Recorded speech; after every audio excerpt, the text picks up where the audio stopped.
Isn't it strange how a single moment can shape a lifetime? A look, a laugh, a feeling that digs deep, slipping beneath the surface, weaving itself into the background of everything.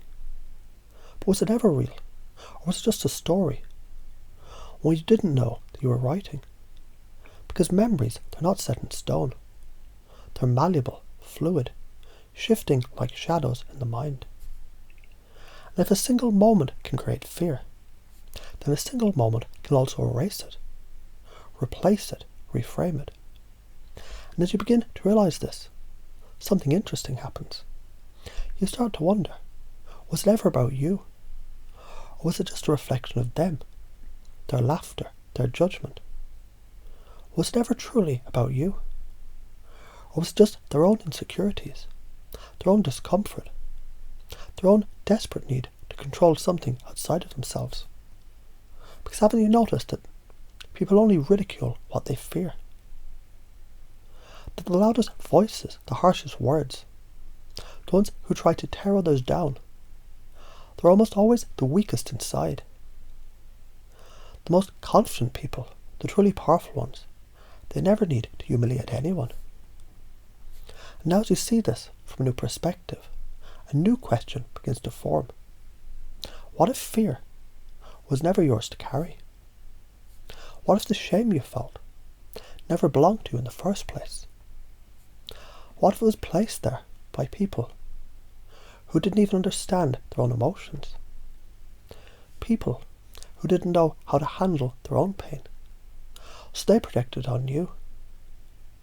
What if the laughter that once felt like daggers was never meant to hurt you at all?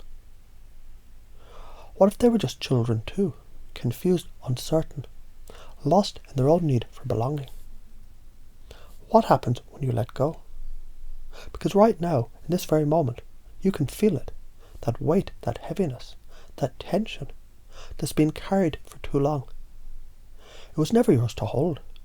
And as you breathe in deeply, fully, you can begin to release it, bit by bit, piece by piece. And in that release, there's freedom. Because you're not that child anymore. You're something greater, something stronger, something unshakable. And you begin to realize, the more you embrace ridicule, the more power you gain.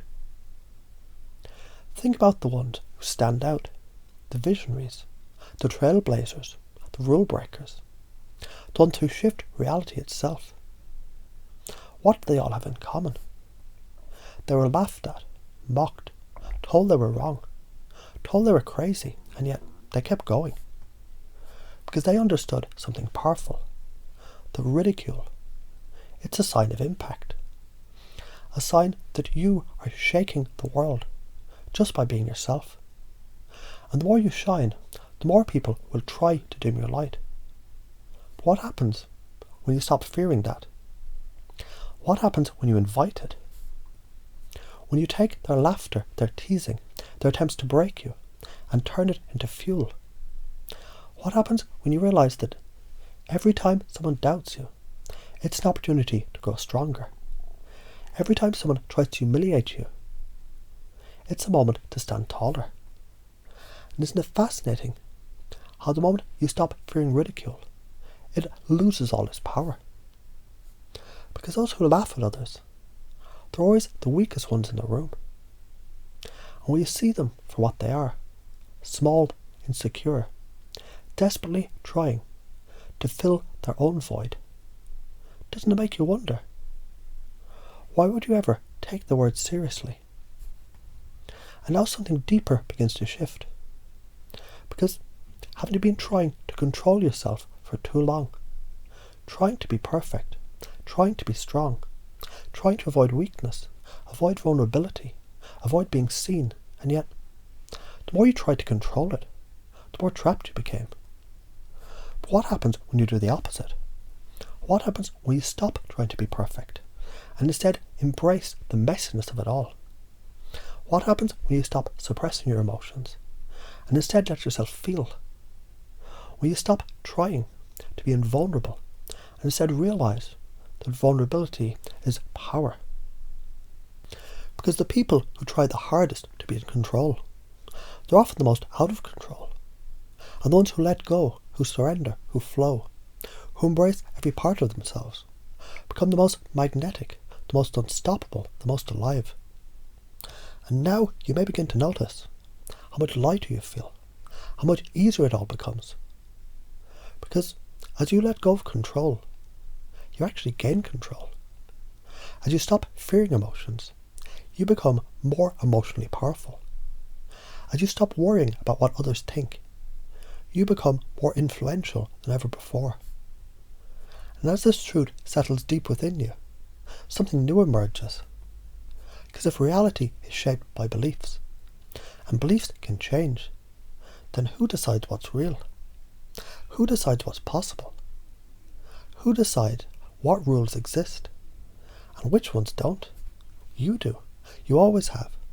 And as you step into that awareness, as this truth begins to rewrite itself into the deepest parts of your mind, you realize something profound. You're the creator of your own frame. And the more you hold your frame, the more you shape the world around you. The more you believe in your reality, the more others begin to believe in it too. The more you step into your own power, the more unstoppable you become. And now you find yourself wondering what happens next. Because the old rules no longer exist. The old limits no longer apply. And as you step into this new reality, into this new version of yourself, you can feel it deep inside, something shifting, something unlocking, something waking up. And isn't that an exciting thought?